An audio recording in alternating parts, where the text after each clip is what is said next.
ពស់ពីសអាចសម្លាប់មនុស្សតើកម្ពុជាមានពស់ប៉ុន្មានប្រភេទតើពស់ពីសគ្រោះថ្នាក់ចំពោះមនុស្សមានប៉ុន្មានប្រភេទតាមការស្រាវជ្រាវនៅក្នុងប្រទេសកម្ពុជាពស់មានប្រមាណជា29ប្រភេទតែប៉ុណ្ណោះ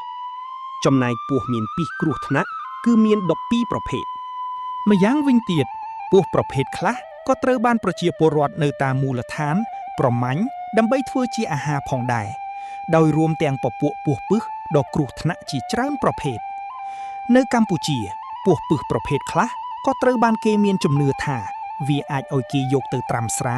ដែលអាចយកទៅព្យាបាលជំងឺផ្សេងដោយរួមទាំងពពួកថ្នាំកម្រើកអារម្មណ៍ជាដើម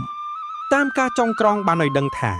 ពស់ដែលមានពីសហើយតែងតែបង្កគ្រោះថ្នាក់ដល់មនុស្សគឺមាន12ប្រភេទក្នុងនោះពស់6ប្រភេទដែលបង្កគ្រោះថ្នាក់ញឹកញាប់ដោយសារវារស់នៅជិតភូមិឋានយើងមានដូចជាពស់វៈក្របីពស់វៈដំបូកពស់ហនុមានពស់ក្រាយឬថ្នាំងអំពៅសខ្មៅពស់បៃតង2ប្រភេទទៀតហើយពស់ផ្សេងទៀតដែលមានដែនជម្រកឆ្ងាយពីភូមិតែវាអាចមកដល់ភូមិតាមខ្សែទឹកជំនន់ឬដោយប្រការចៃដន្យណាមួយនោះគឺមានដូចជាពស់វៈរនាមពស់ពផ្លាក់ពស់ស្រកាចាស់ពស់ក្រាយលឿងខ្មៅពស់ក្រាយក្បាលក្រហមនិងពស់សមុទ្រដែលអាចបង្កគ្រោះថ្នាក់ដល់អ្នកនេសាទសមុទ្រនៅកម្ពុជាពស់វែងរនាមត្រូវបានគេល្បីថាជាស្ដេចពស់ដែលមានពីសយ៉ាងសាហាវប៉ុន្តែទោះបីជាយ៉ាងណាក៏ដោយចំនួនវានៅដែនជម្រកធម្មជាតិគឺខ្សត់ខ្លាំង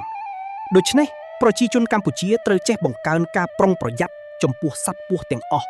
ជាពិសេសពស់ដែលមានពីសអាចសម្លាប់មនុស្សបានតាមការស្រាវជ្រាវបានឲ្យដឹងថានៅជុំវិញពិភពលោកមានពស់ប្រមាណ3900ប្រភេទរស់នៅតាមជម្រកនានាទាំងនៅក្នុងទឹកនិងនៅលើគោកនៅក្នុងចំណោមពស់ទាំងអស់នោះពស់ដែលមានពឹសមានប្រហែលជា600ប្រភេទក្នុងចំណោមនោះមានប្រហែលជា200ប្រភេទដែលអាចធ្វើឲ្យមនុស្សយើងស្លាប់បានដោយឡែកនៅកម្ពុជាមានពស់ពឹសប្រហែល12ប្រភេទរបាយការណ៍ខ្លះបានលើកឡើងថាមកដល់ពេលនេះទាំងពស់ពីសនិងមិនមានពីសនៅកម្ពុជាប្រមាណ5កូន4 9លានក្បាលត្រូវបានគេចាប់ជារៀងរាល់ឆ្នាំភាគច្រើនគឺប្រភេទពស់ដែលរស់នៅក្នុងទឹកដើម្បីធ្វើជាចំណីក្រពើចិញ្ចឹមដែលគេចិញ្ចឹមដើម្បីយកសាច់និងស្បែកធ្វើឧស្សាហកម្មហើយពស់ខ្លះទៀតដូចជាពស់ថ្លាន់ត្រូវបានគេឲ្យថ្លៃខ្ពស់សម្រាប់ការប្រើប្រាស់ជាឱសថបុរាណជាអាហារយកស្បែកនិងការជួញដូរធ្វើជាសត្វចិញ្ចឹម